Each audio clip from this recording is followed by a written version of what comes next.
You are listening to Setting History Straight with Linda Watson on Hebrew Nation Radio.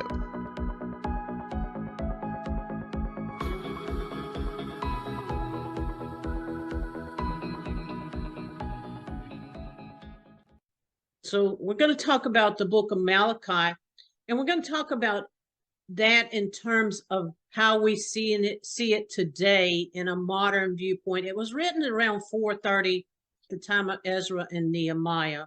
And the word Malachi in Hebrew means a messenger of God, but it's written only to the Levites. And most people don't even realize that it's written only to the Levites.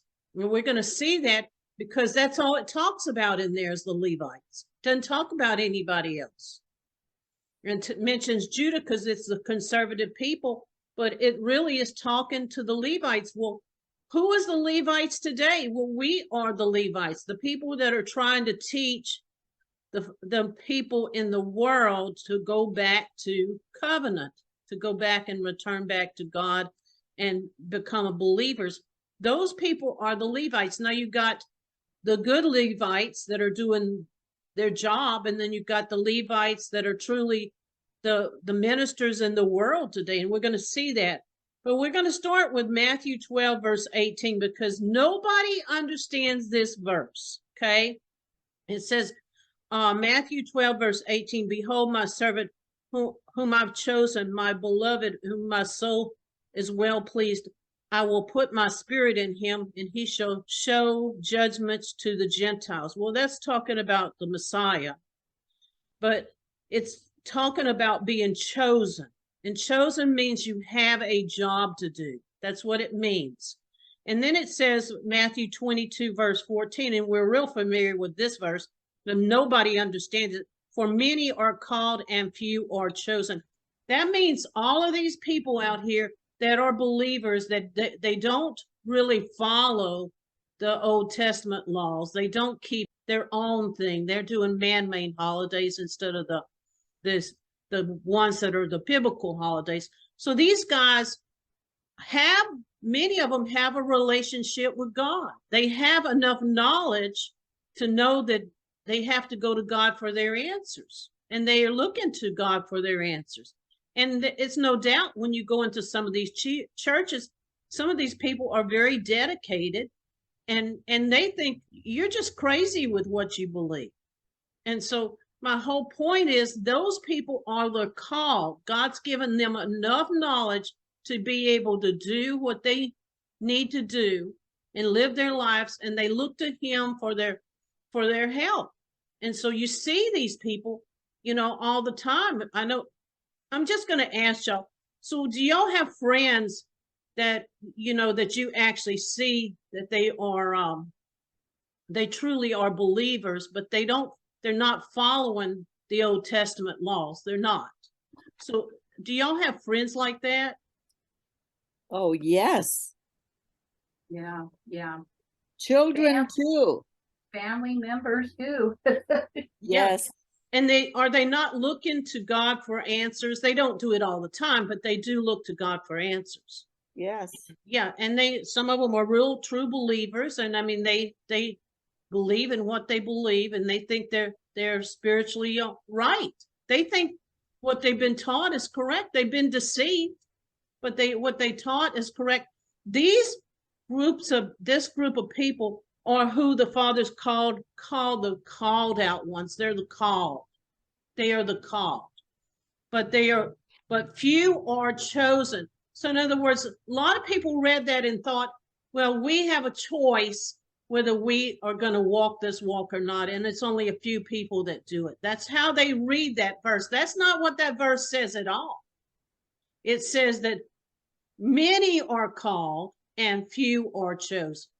Many people think, well, that means, out of all those people that are being called, that they choose to follow God. No, that's not what it's saying at all, because he says he has to draw you, right? That's what it says in scripture.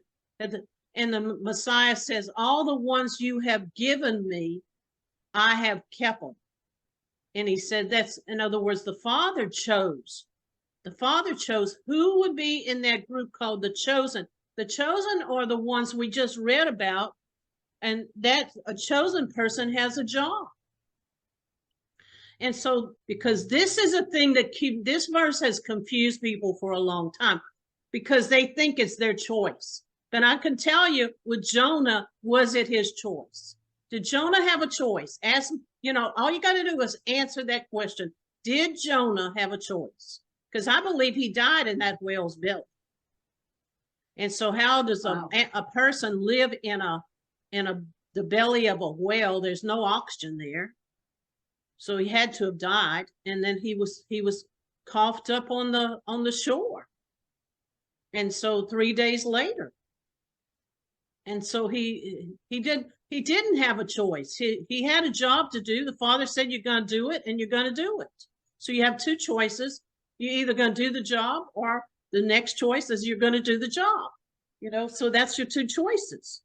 So, this idea that we choose, and it just really bothers me that people think that we choose, because it's not us choosing. The Father chooses us to do a job, and he's going to make it so that we complete that job. Nobody teaches that.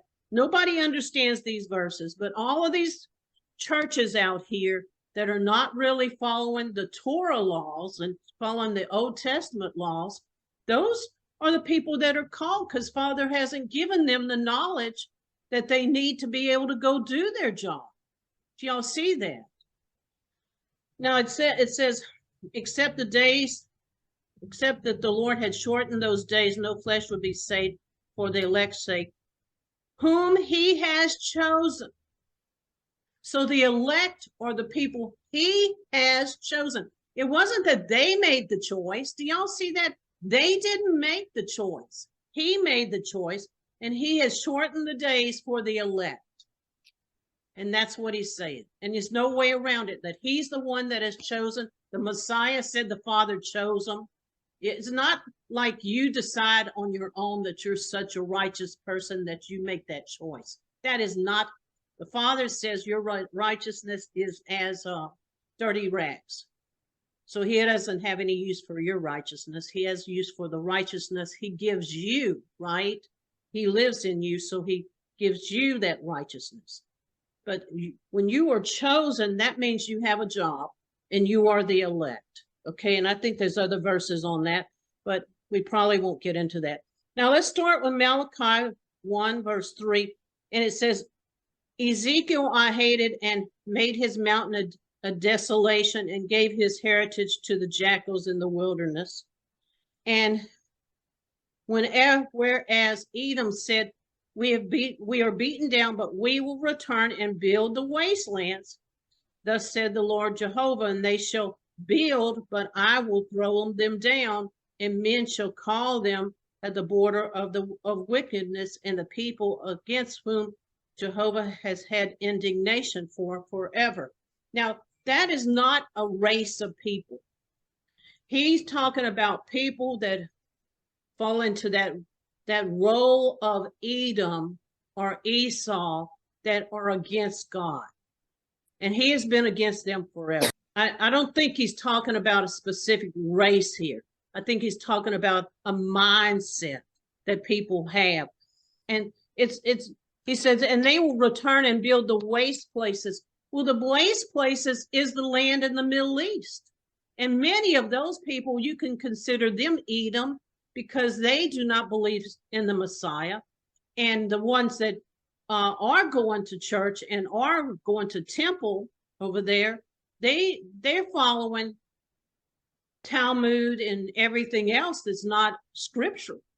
And so, they can rebuild the waste places, which some of them have done, but they are some of the people that are Edomites from the standpoint that they are not following Torah and they're not following the Father. Do y'all understand that? Because he's talking higher level than just a race of people.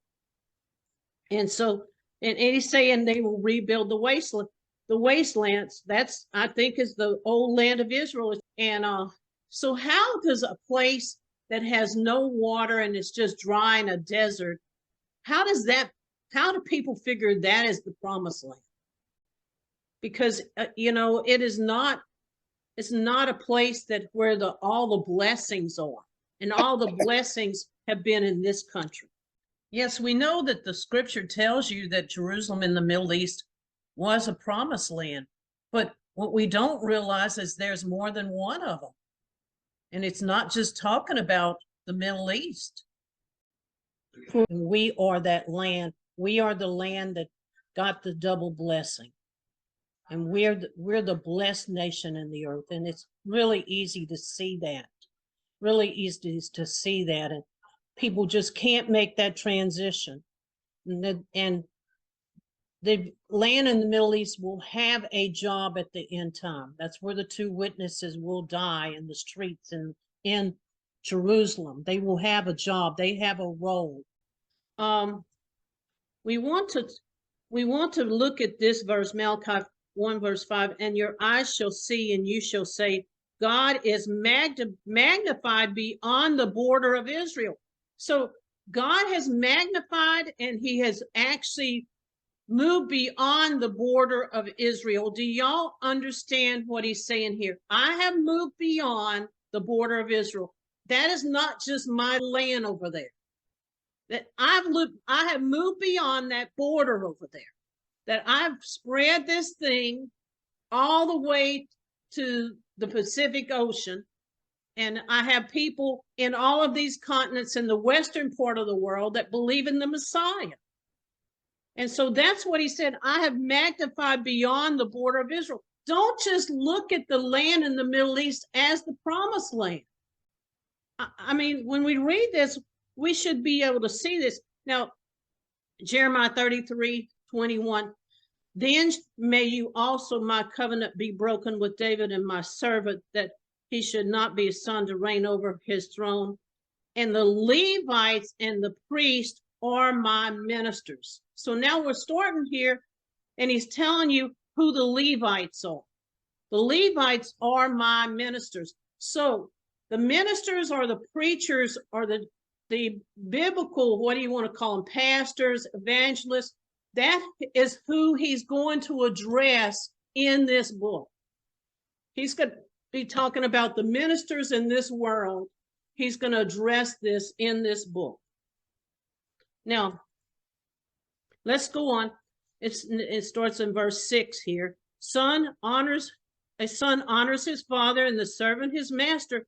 If then I am a father, where is my honor? That's what he's asking. So where's my honor? You know, you honor your father, you honor your master, but why don't you honor me? He's talking to the Levites here.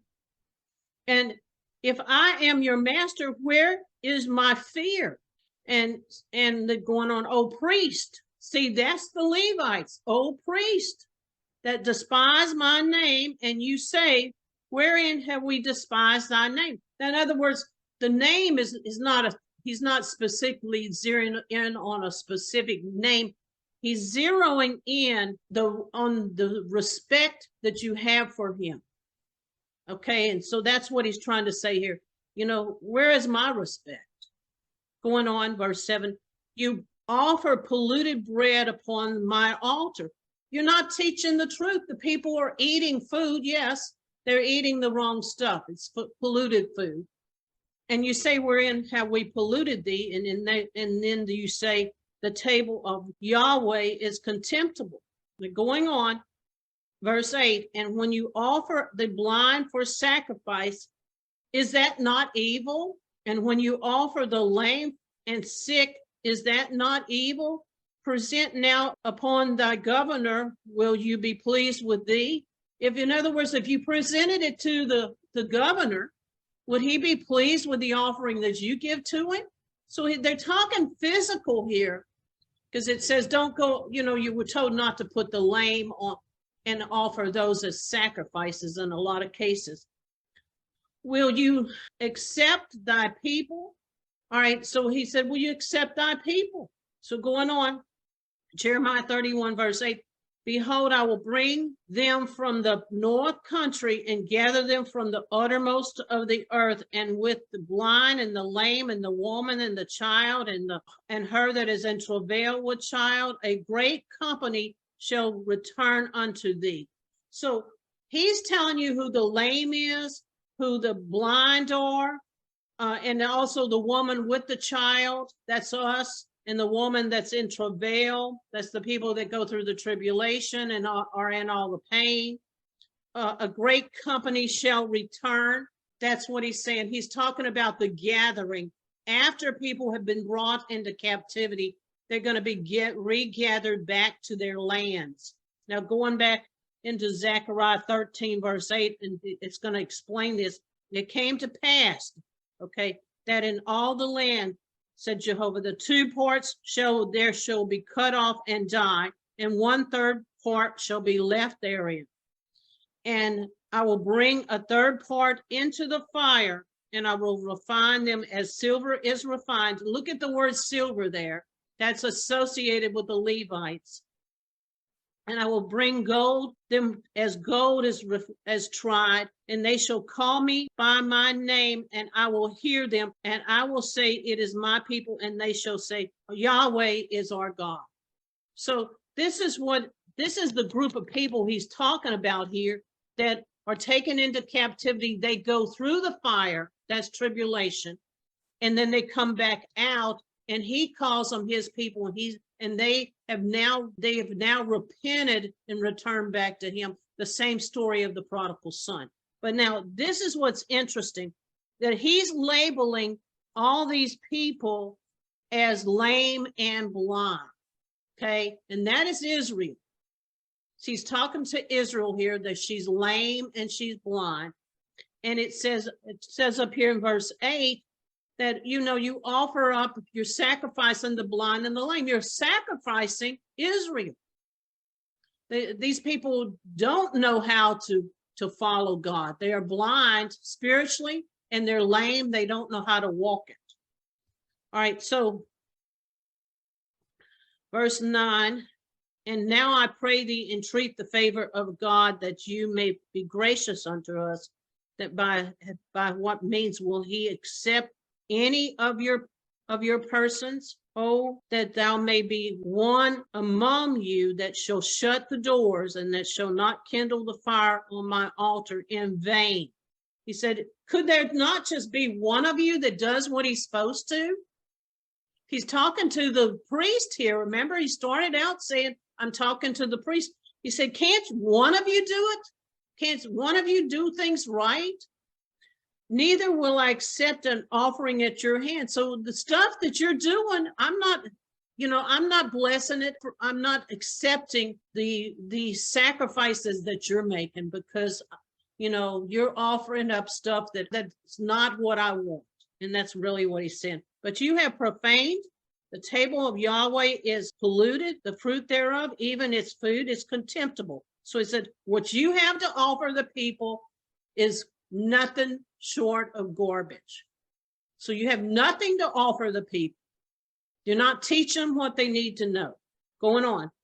Behold, what is weariness is it, that he has sniffed at it. You have brought that which was taken by violence, and the lame and the sick. Thus you bring an offering, you shall it be accepted at my hand. So he says, you're bringing the lame and the blind to the sacrifices, and do you think I'm going to accept that? In other words, do you think I'm going to take something that's polluted and I'm going to accept it? And so this is an example of, you can see that right now with Christmas, that everyone is worshiping God, but they're worshiping him in the wrong way. Do y'all see that with presents and materialism and everything else that goes with that?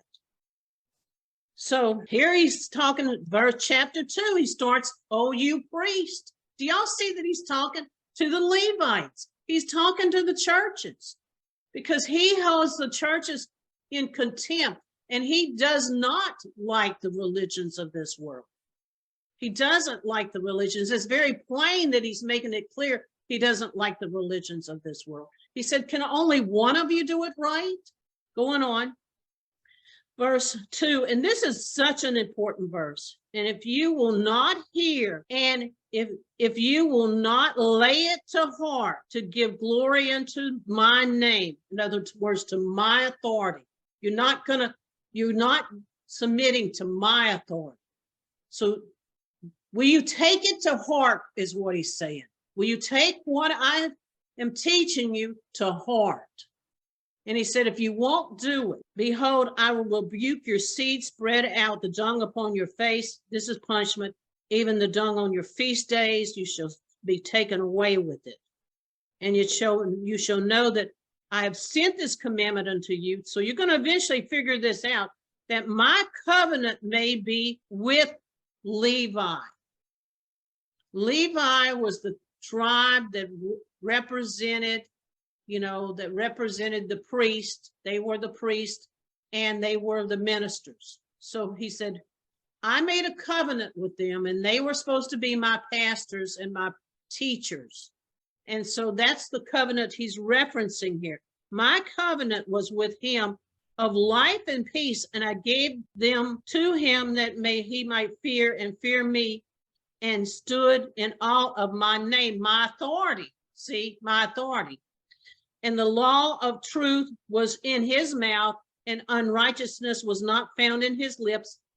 He walked with me in peace and uprightness, and he turned away from the iniquity. So this was the true Levites that he worked with in the original covenant that they did follow, as he's saying. For the priest's lips shall keep knowledge, and they shall seek the law at his mouth, and he shall be the messenger of you. And he's going to be God's messenger. So he's going to use those guys also for prophets. Now going on, verse 8. But you are turned aside out of the way, and you have caused many to stumble in the law. So he's telling you, all of these people that are pastors right now, they're not teaching the law. He said, you cause people to stumble in the law. You have corrupted the covenant of the Levites, he says. Going on, verse 9. Therefore have I also made you contemptible and base before all the people, according to the way you've kept and have respect to purses of the law. Now, I'm going to stop here. Man, this is describing the churches today, that they do not want to, they tell you the Old Testament laws are done away with. And he's putting it right back on them and saying, you've offered a polluted offerings to me, and you are not keeping the law. So right here, he's telling you, and see, this book, like I said, was written way after captivity had gone. These people had gone into captivity and came back. This was written during the time of Nehemiah and Ezra, when they came back into the land to reestablish it and rebuild the wall and Jerusalem and rebuild the temple. And so this is the time frame that's set here. So it's not talking about Israel before they fell. This has got to be for our time in the future. And so he's saying your pastors in this country are not doing their job. That's what he's saying. But we don't ever see this when we read these books in terms of what is going on around us. So verse 10, have you not all one Father? Have you not one God that created you? Why do you deal treacherously, every one against his brother, profaning my covenant? Now going on to verse 11, the covenant was the laws. That was Exodus 20, chapter 20, 21, 22, and 23. And this, again, you cover the altar with tears and weeping and with sighing, in so much that you regard not the offering anymore, neither receive it with good will at your hand. So you do make supplication, you are crying, you are looking, but you are not following the laws and the covenants, is what he's saying. Yet you say, wherefore? Because Yahweh has been witness between thee and the wife of thy youth. Because the wife, now we're getting down to the nitty gritty here, because he said, you haven't You have not been a witness to the wife of your youth. In the beginning of this country, she was keeping God's law. She was the wife of his youth. Do y'all see that? And against whom you have dealt treacherously. You have nothing to, you call the people that were the Pilgrims, the Puritans, you dismiss them as, today. They think they're safe, self-righteous, and sanctimonious. And that's what they refer to them as. And then they also refer to them as, oh, these are the people that killed all the Indians. So I mean, you see what he's saying here. Yahweh has been a witness between thee and thy wife of their youth, because in the wife of the youth in the beginning of this country was the one that actually kept the covenant, and they made a covenant when they got here. Though she is thy companion and the wife of thy covenant. There you go. These people he's pointing to the fact that they kept it. Now, can this apply to other places? Scripture is written so it applies in many ways, but we're applying it to what we see going on in our land. So you ask why he no longer accepts them? Because he knows you have broken his promise to the wife you married when you were young. You have turned away from the beliefs and the walk that these people had in their youth, in the beginning of this country. She was your partner, and you have broken your promise to her, and that promise is the Constitution, although that you promised before God that you would be faithful to her. So you agreed to this Constitution, but now you're turning away from it, and the Constitution is the foundational document in this country that came right out of the Bible. So it was a covenant. It's the covenant that's talked about in Jeremiah 31. It's a covenant I'm going to make with the land, but it's not going to be like the covenant that I made with Israel when they were in Egypt and in the land of Canaan. He said, it's not that covenant. It's going to be a different covenant. Well, that's the Constitution that we have today, is that covenant. Because we agreed to keep God's laws and we wrote them into our Constitution. Did God make you one body and spirit with her? What was his purpose in this? Do y'all see this? I hope you're seeing this, that this is really coming down. He's really talking to our time. He is really talking to our time. It was that you should have children who are truly God's people, so that you make none to break the promise to his wife. Okay, so don't break the Constitution and the laws that the people were keeping in the beginning of this country. You need to honor what the Father taught you in the beginning of this country. It was from your youth that you need to look back to. And so verse 16, I hate divorce. I hate it when one of you does such a cruel thing to his wife. Make sure that you do not break the promise to be faithful to your wife. Now he's talking physically, right? But he's also talking about spiritually. Don't walk away from the teachings and the values that were established in this country. Don't walk away from what these people who were the colonists established in this land, because they were the ones that established those first laws, and they were based on the Bible. Verse 17, you have wearied Yahweh with your words, yet you say, wherein have we worried them? In that you say, everyone that doeth evil is good in the sight of Yahweh. So it's okay if you're doing wrong or you're sinning. It's okay.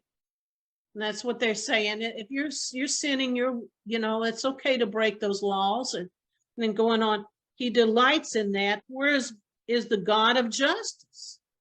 So where is the God of justice here? That's what he's really very plain about what he's telling people, that you've turned away from the teachings of the beginning of this country, the establishment of the truth that was established in the beginning of this country. You've turned away from that now. And so now you're looking back and you're saying, God has, he forgives people. Well, yes, he does. And they have this ministry, though it's okay to sin. And so this is what's coming down. So chapter 3, and the Lord Almighty answered, I will send my messenger to prepare the way for you. So now he's beginning to talk about a messenger. And this book is written as a message. And he says that the Lord you are looking for will suddenly come to this temple. What temple is that? That's us. We're called the temple of God. He's going to come here for us. The message you long to see will come and proclaim my covenant, but you may abide in the days of his covenant. He's asking, who may abide in the day of his coming? See, this is talking about the end time. Right before he comes, who's going to be able to handle it? Who can actually abide and live during that time? Who shall stand when he appears? And who is like a refiner's fire and like a fuller's soap? And he shall sit as a refiner and a purifier of silver. And he shall purify the sons of Levi. There you go. That's us. We are those sons of Levi right now. We play the role of the ministers in this country, trying to turn people back to Yahweh. All right. And so, and you purge them as gold and silver, that you may offer unto the Lord an offering of righteousness. See, that's the offering he wants, righteousness. And we're all fall short of it. We all do. So we're not just pointing our finger and he's trying to purify. He's saying here, the sons of Levi, who are these teachers? That's us. That's all of us.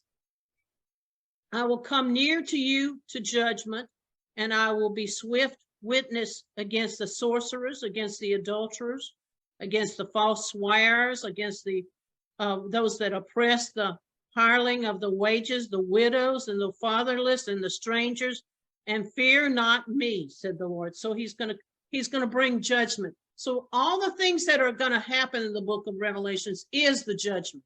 That is the judgment. People think, well, the judgment, when's the judgment coming?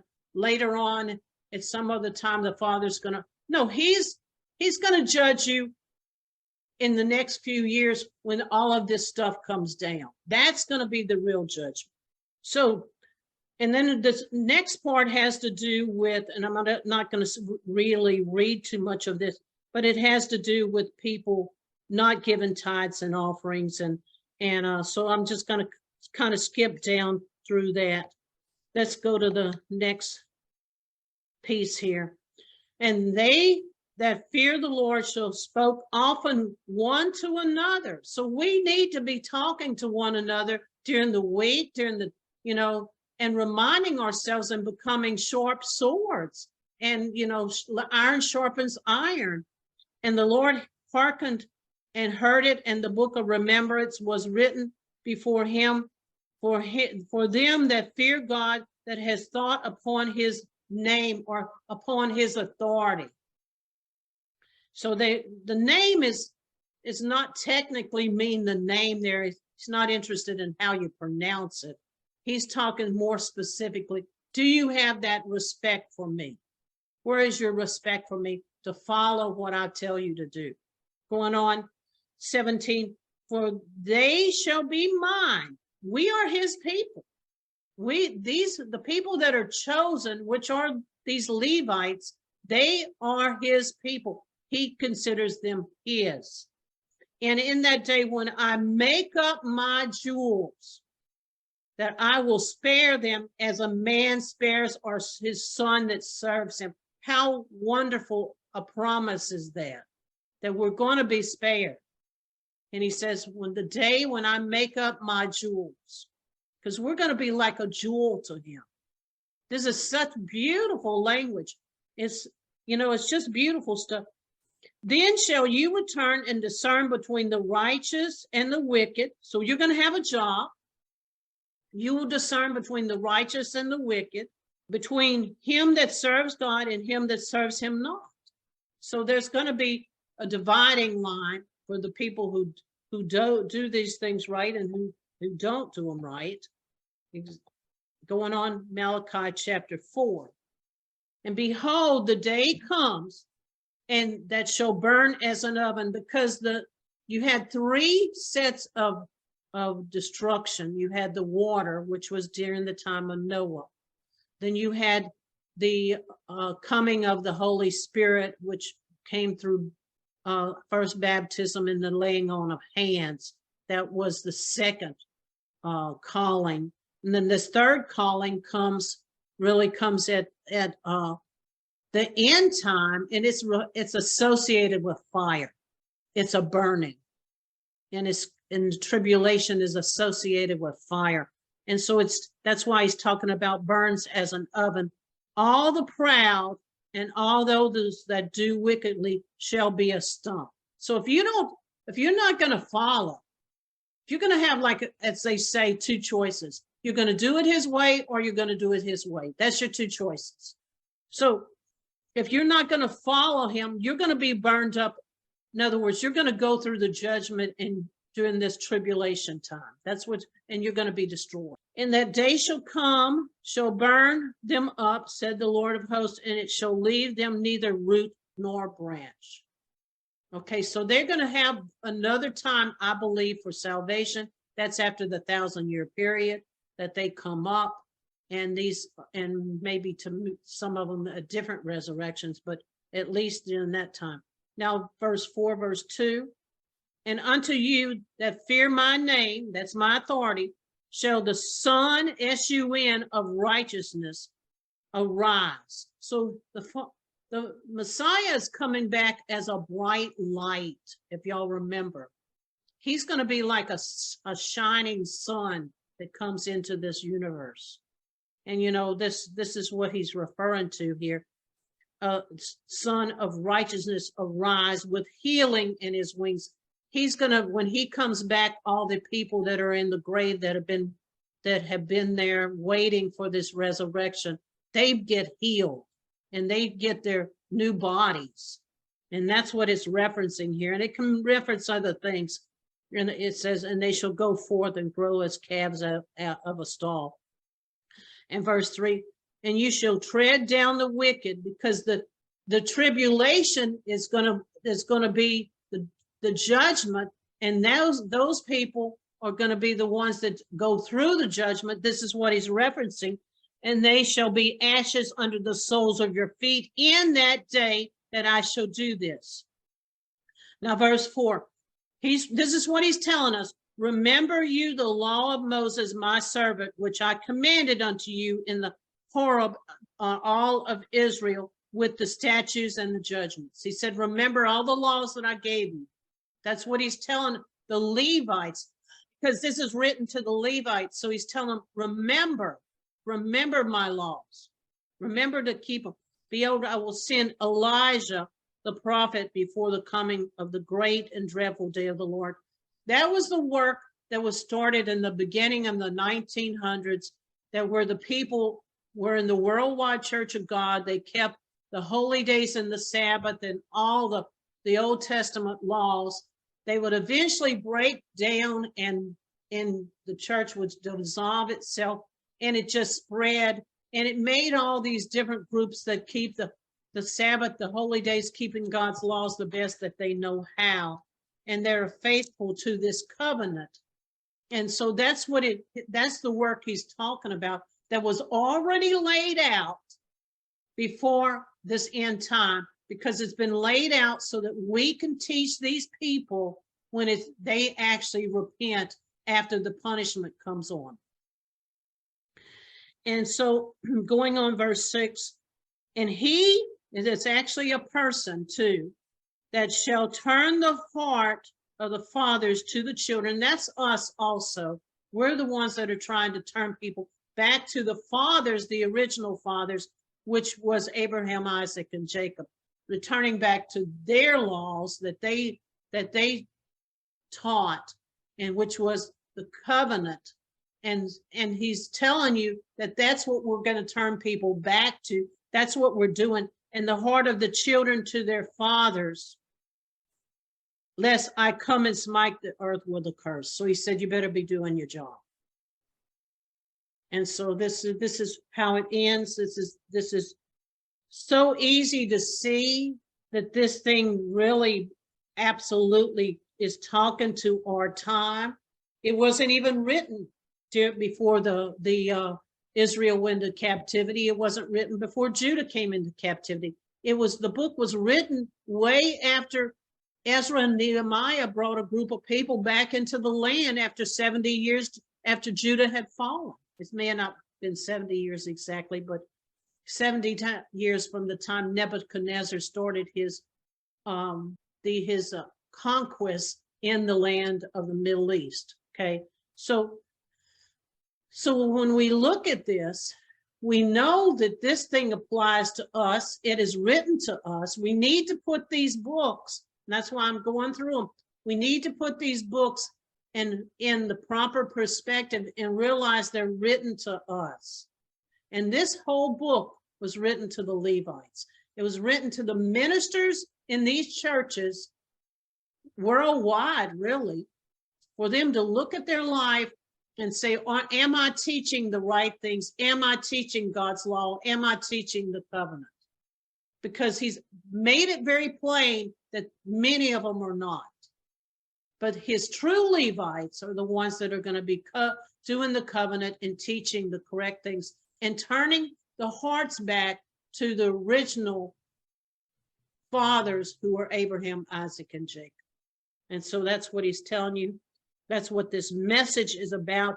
Nobody reads that and understands it, but every chapter is talking to the Levites.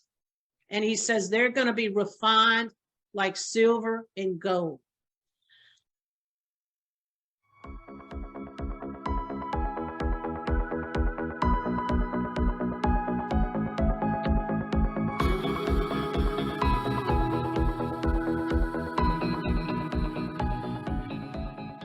For more information about this broadcast, please visit our website at www.12tribehistory.com. That is the number 12, tribehistory.com, or email us at lwatson44@cox.net with any questions or comments.